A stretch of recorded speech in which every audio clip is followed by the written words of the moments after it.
Hi everyone, Mark here, back again with another video. The weather's been terrible, so I've not been out in either of my cars recently, and this is a video that I wanted to make anyway, so it seems like a sort of fitting time to make it. So a couple of weeks ago I made a video about the Jaguar XK8 and why I decided to buy a Jaguar XK8 over other Jaguar coupes, and kind of spoke about what it looked like, the inside, and the price being my top three reasons for buying it. The cars that I kind of compared it to were the Jaguar XJS and the Jaguar XK. Now, in that video, I said my personal reasons for why I chose it for myself, but I don't necessarily think that the Jaguar XK8 is the better car, nor is it the right car for everybody to go out and buy.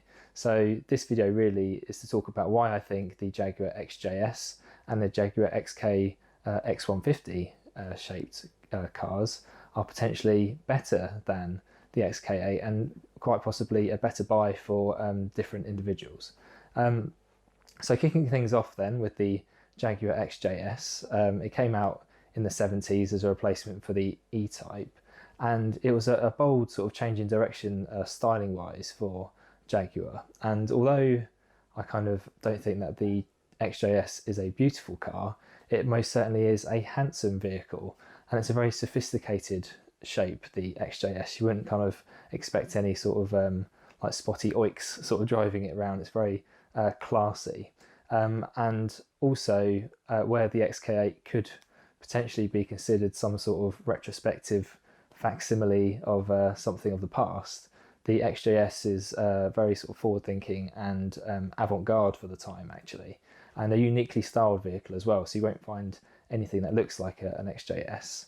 And the other thing about the XJS, of course, is that it's older than the XK8, and it's already sort of a bona fide classic. You know, the prices of them, I think probably 5 to 10 years ago, you could have picked up a really good sort of late 6-litre model for around sort of £6,000, £7,000 for a good example.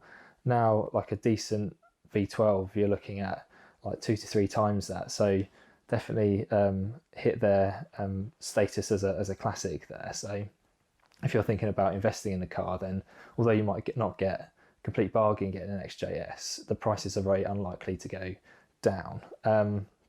The other thing about the XJS, of course, is the engine. Like I've said, the V12 it being one of them. But the 6-cylinder models, the straight sixes, shouldn't be dismissed either, because especially the late 4-litre straight six was a very good performer, and actually not that far off the V12 in terms of performance, because of the sort of smaller size and things. But obviously the V12 in the XJS is what I think it's all about, and I would love a V12 in my life, and I'm sure a lot of you would like a V12 in your lives as well. And to have that like perfectly balanced engine under the bonnet with either 5.3 or 6 litres, it's kind of like a bit of an excess, I suppose, nowadays to have something like that, but must be such a sort of great feeling, that sort of endless torque and silky smooth ride. I think the V12s, they used to say that you could like balance a pound coin on its end and while the engine was running, and it wouldn't fall over because it was so, you know, smoothly running.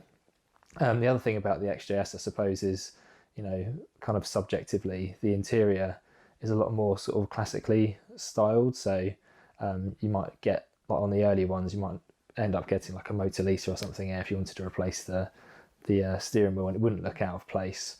And a lot of the sort of switch gear is very sort of classic. So I think the shifter is like a little metal thing that you can do, quite delicate inside, but also full of sort of quirks as well. So especially the early ones, again, with sort of these weird rotary barrel type dials, which are quite sort of innovative and interesting to look at rather than the conventional sort of switch gear. So that's it, that's the XJS, and that's kind of why I think the XJS might be a better car, kind of a bona fide a classic there to invest your money in. Now, moving on to the XK X150, and although personally I don't think that the later XK is quite as nicely shaped as the XK8 and the original XKR, it is a very modern car. So it's a lot more sort of fashionable, contemporary, stylish, whatever you want to call it. And the curb appeal, I think, for that car at the moment, if you drove down the road, people think, wow, that looks like a really lovely car, that's expensive, really nice. And obviously, being a newer car, pretty much in every measurable sort of objective way of looking at it, it's better than the XK8, the X100 shape. So the engines are more powerful. So I think the original 4.2 for the XK was very similar to the last model XK. It's the same engine, but very, very slightly reworked exhaust and stuff. I mean, it's like marginal power gains.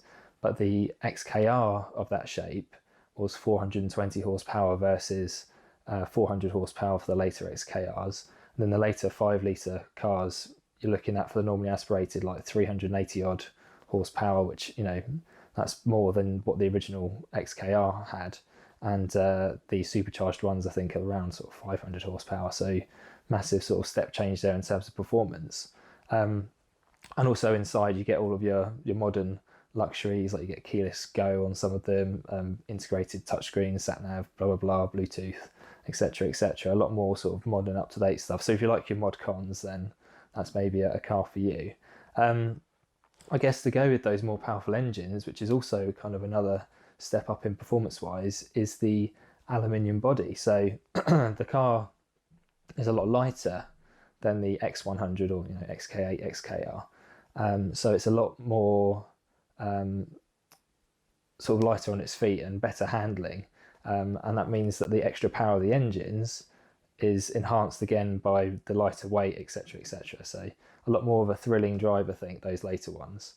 Even though aluminium oxidizes still, it doesn't suffer from the same problem as steel, in that, you know, it doesn't rust and that kind of stuff. So the kind of things that plague the XK8, as I've sort of documented a little bit in my videos, as you know, rear wheel arch corrosion and other sort of rust issues, simply isn't a problem on the later XK X150s. I think they do still have some issues. I think there might have even been some recalls for some parts of the structure or body or something like that that does corrode, but it's, you know, it's only a single part, and it's not to the same extent as, you know, a full steel body car would have, you know. So if you're worried about rust, then get one of those. I mean, if you do have a prang, or, you know, your bodywork gets damaged in some way in one of those later cars with the aluminium body, you probably will need to get a specialist to repair it. But that, you know, keeping one in good condition and everything, then it shouldn't suffer from the same corrosion as a steel body car. So that's pretty much it, really, in terms of why I think the XJS and the XK are better than the XK8. I don't know if you agree, you know, let me know in the comments section. And also, if you like this format video, it's a bit different to what I normally do. I'm not sat in a car, I'm just in my basement here. So, I mean, I've got loads of, you know, stuff that I could talk about cars all day. I'm a bit of a car nut, as you might have guessed. So, you know, I could do some videos on opinions of certain cars, why I think they're good, why I don't like them, etc etc.